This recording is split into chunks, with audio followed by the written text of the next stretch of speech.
Welcome back to my channel. And in this video I'm going to discuss about the interview procedures and the hiring procedures in Germany, especially in the field of software engineering or information technology.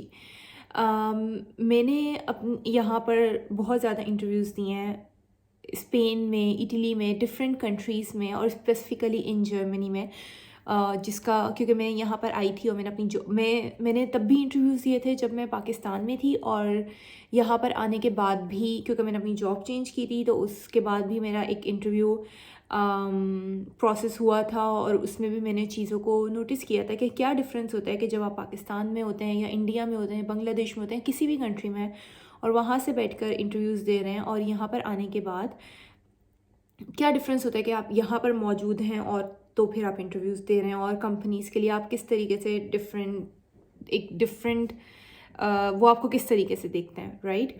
So basically hiring procedure आपका कम से कम 3 से 5 interviews पे मुश्तमिल होता है, जिसमें पहला interview usually आपका एचआर के साथ या रिक्रूटर मैनेजर के साथ या रिक्रूटर के साथ होता है, जिसमें वो आपसे डिस्कस करते हैं आपकी सैलरी एक्सपेक्टेशंस, आपकी कि आप कहाँ मौजूद हैं, कि आपको वीज़ा स्पॉन्सरशिप की ज़रूरत है, और डिफरेंट बेसिक क्वेश्चंस आपसे पूछे जाते हैं। कुछ एचआर्स जो होते हैं वो थर्ड पार्टी एचआर्स होते हैं, लाइक वो एक कंपनी, उनकी एक रिक्रूटमेंट कंपनी है और वो उस रिक्रूटमेंट कंपनी के रिक्रूटर्स हैं जो कि आपको अप्रोच कर रहे होते हैं थ्रू लिंक्डइन, और कुछ रिक्रूटर्स होते हैं जो कि उस पर्टिकुलर कंपनी में काम कर रहे होते हैं पर फुल टाइम, और वो सिर्फ उस ही कंपनी के लिए, उस पर्टिकुलर कंपनी के लिए ही एम्प्लॉयज़ को हायर करने की कर रहे होते हैं। तो स्पेशली जब आप पाकिस्तान में होते हैं तो या किसी भी दूसरी कंट्री से बैठकर आप अप्लाई कर रहे हैं, तो third party recruiters want help you a lot, because they need employ और दे नीड अ पर्सन जिसको वो as soon as possible hire कर सकें, और उनको जो कंपनीज़ जिन्होंने उन थर्ड पार्टी कंपनीज़ को हायर किया हुआ है, थर्ड पार्टी रिक्रूटमेंट कंपनीज़ को हायर किया हुआ है उनके लिए एम्प्लॉयज़ ढूंढने के लिए, तो उनको जल्द से जल्द एम्प्लॉय मिल जाए, राइट? बट जब कंपनीज़ के अपने रिक्रूटर मैनेजर्स होते हैं जो उस पर्टिकुलर कंपनी से ताल्लुक़ रख रहे होते हैं, रिक्रूटर्स, तो they can help you out when specially when you are in Pakistan और इन एनी अदर कंट्री और इवन इन जर्मनी। सो मेरा हमेशा जो अपना एक्सपीरियंस रहा है वो थर्ड पार्टी रिक्रूटर्स के साथ इतना अच्छा नहीं रहा एज़ कम्पेयर टू के उन रिक्रूटर्स जो कि उस पर्टिकुलर उस कंपनी में काम कर रहे हैं, तो उन रिक्रूटर्स के साथ मेरा बहुत अच्छा एक्सपीरियंस रहा है हमेशा। तो फर्स्ट ऑफ ऑल आपका रिक्रूटमेंट इंटरव्यू होता है जिसमें आप लाइक बेसिक आपसे आपकी इन्फॉर्मेशन ली जाती है, आपकी सैलरी एक्सपेक्टेशंस और सारा कुछ। तो यूजुअली ऐसा होता है कि जब आप पाकिस्तान में होते हैं या आप इंडिया में होते हैं, किसी और कंट्री में होते हैं, तो आपको इतना आइडिया नहीं होता कि आप अपनी सैलरी एक्सपेक्टेशंस में क्या कहें, या आप उनको किस तरीके से अपनी सैलरी एक्सपेक्टेशंस बताएं, या आपके क्या एक्सपेंस होंगे, क्योंकि expenses doesn't actually varies on the basis of the city you are going to live. अगर आप बर्लिन में हैं तो आपके एक्सपेंसेस थोड़े से ज़्यादा हाई होंगे, अगर आप कोई छोटी सिटी में, बॉन में है या दूसरी कोई सिटी है या ड्रेसडन है या इस तरह से, तो वहाँ पे एक्सपेंसेस थोड़े बहुत कम होते हैं। या अगर आप म्यूनिक में हैं आपके एक्सपेंसेस बहुत ज़्यादा होते हैं। तो जिस सिटी में आप जाना चाह रहे हैं या जिस कंट्री में आप जाना चाह रहे हैं, तो it also depends on it कि आपकी लोकेशन क्या है, आपको उस बेस पे सैलरी एक्सपेक्ट करनी चाहिए। और आपको यहाँ पे जर्मनी में स्पेसिफिकली आपके लिए, ब्लू कार्ड के लिए स्पेसिफिकली आपकी 43,000 सैलरी आपकी होनी चाहिए पर ईयर, एनुअली 43,000 सैलरी होनी चाहिए, जिसके बेसिस पे आपको ब्लू कार्ड मिलता है। अगर इससे आपकी कम है तो आपको ब्लू कार्ड नहीं मिलेगा, आपको एक सिंपल वर्क वीज़ा मिलेगा।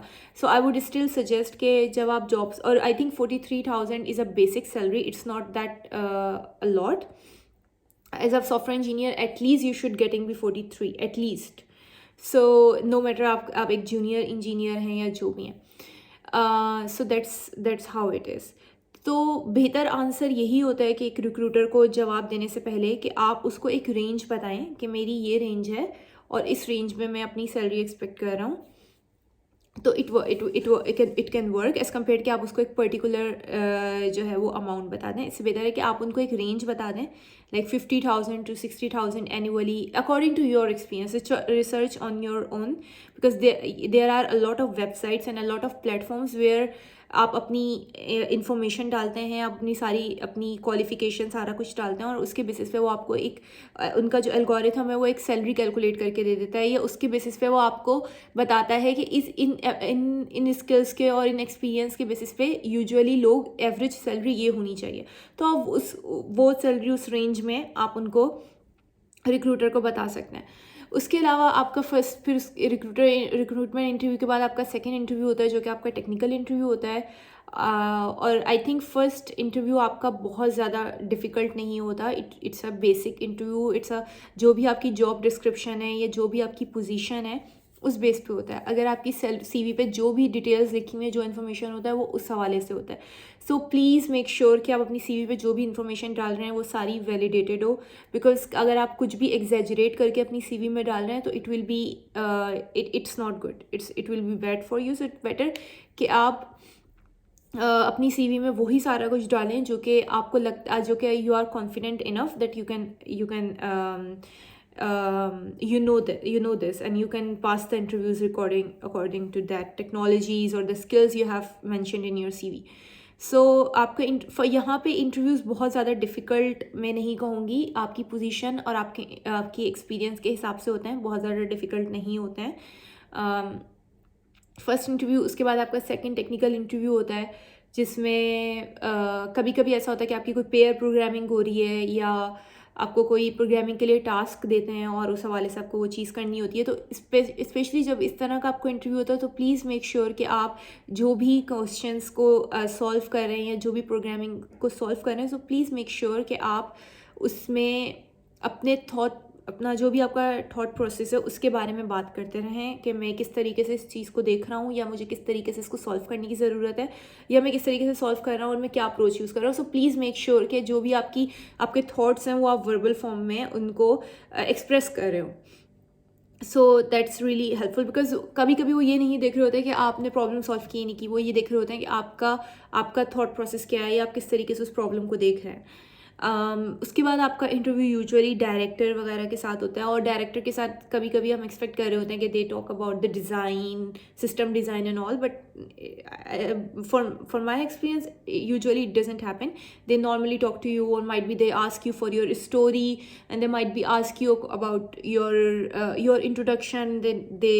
they have basic communication with you to more about you, and you also have an opportunity to know more about the company. You can ask them about the company, about their culture, about whatever the question you have. So उसी के साथ साथ आपका एक और interview होता है जो कि ज़्यादातर कुछ कंपनीज़ में होता है, जिसमें आपका कल्चरल इंटरव्यू होता है, जिसमें वो आपके बारे में जानने की कोशिश करते हैं कि आपका क्या थॉट प्रोसेस है, या आपकी क्या ज़िंदगी है, या आपकी पर्सनल सॉफ्ट लेवल स्किल्स क्या हैं, या आप टीम के साथ काम कर सकते हैं या नहीं कर सकते. तो वो आपका एक कल्चरल लेवल इंटरव्यूज़ हो सकता है. बट यहाँ पे इंटरव्यू प्रोसेस में जर्मनी में या यूरोप में बेसिकली वो ये चीज़ बहुत ज़्यादा देख रहे होते हैं. आपकी सॉफ्ट स्किल्स को बहुत ज़्यादा मेजर किया जा रहा होता है, आपकी प्रेजेंटेशन स्किल्स को बहुत ज़्यादा मेजर किया जा रहा होता है. ऐसा नहीं होता कि वो सिर्फ आपकी टेक्निकल स्किल्स को देख रहे होते हैं, वो आपकी सॉफ्ट स्किल्स को बहुत ज़्यादा वैल्यू दे रहे होते हैं, और वो उन पे बहुत ज़्यादा फोकस कर रहे होते हैं कि आपकी कम्युनिकेशन स्किल्स कैसी हैं, आपकी प्रेजेंटेशन स्किल्स कैसी हैं, आप कितने इंटेलेक्चुअली आंसर कर रहे हैं या कितने आप स्मार्टली आंसर कर रहे हैं. So that's the most important thing, especially when it comes to the Pakistan and India. We don't or might be I'm like we are Desi or we are Asians, so might be, so sometimes we don't focus on our communication or our presentation skills as much as we focus on our technical skills, right? We are technically so good, but at the same time it's really important that we have really good communication skills, and we are really confident when it comes to talking to anyone, and और हम अपने ideas को, अपने thoughts को, अपने opinions को expressly share कर रहे हो, और अगले के भी आइडियाज़ को और प्रॉब्लम और ओपिनियंस को अंडरस्टैंड करने की कोशिश कर रहे हो. So how flexible we are, how smart we are, how soft skills we have, तो ये चीज़ बहुत ज़्यादा इंपॉर्टेंट है, बहुत ज़्यादा, like you can say that कि 50% ये चीज़ बहुत ज़्यादा इंपॉर्टेंट है। सो मेक श्योर कि आप अपनी, जब आप यहाँ पे अप्लाई कर रहे हो, जब आप यहाँ पे इंटरव्यूज़ दे रहे हो, तो मेक श्योर कि आप अपनी इन सॉफ्ट स्किल्स पे बहुत ज़्यादा काम करें और अपने आप को उस चीज़ पे of course you should be get better in that thing. So that's all about it कि इंटरव्यू प्रोसेस और ये सारा कुछ इसके हवाले मैंने बात की है। और जैसे कि मैंने अपनी पिछली वीडियो के अंदर वर्क कल्चर के बारे में भी बात की थी, तो आई would still again talk about the work culture about little bit, because यहाँ पे जो टेक्निकल कंपनीज़ हैं या वो है, उनका work culture, they are really open and they are really welcoming, and at the same time they give you opportunities to grow. Even though you are a junior software engineer or might be you are a newbie, they always give you the opportunity to grow up, to take the responsibility, to take the ownership. They trust you, they try to build confidence in you, they appreciate you for whatever you do. So I think this is the most this is the thing that I love most about it. And I think that's the best thing यहाँ पे, जो कि मुझे, जिसमें मैं बहुत ज़्यादा enjoy कर रही हूँ यहाँ पे काम करने में. और of course, so yeah these are the things that I wanted to share with you guys. And in my next coming videos, I'll share more about it and more about the life in Germany basically. Because जब हम यहाँ पे पाकिस्तान से या किसी भी country से आ रहे होते हैं, जब अपने होम कंट्री से आ रहे होते हैं, तो हम उन चीज़ों को बिल्कुल भी, हम ये तो देख रहे होते हैं कि हाँ हमें जॉब मिल जाए या चीज़ें हो जाएं, बट कभी कभी कुछ चीज़ें होती हैं जिनको हम नज़रअंदाज कर रहे होते हैं, जो कि बहुत ज़्यादा इंपॉर्टेंट है.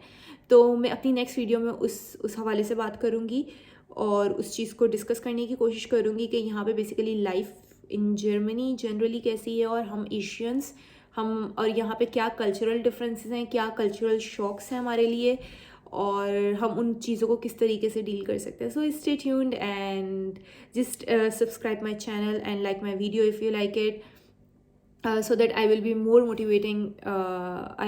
motivated to record more videos. So yeah, stay tuned. Bye.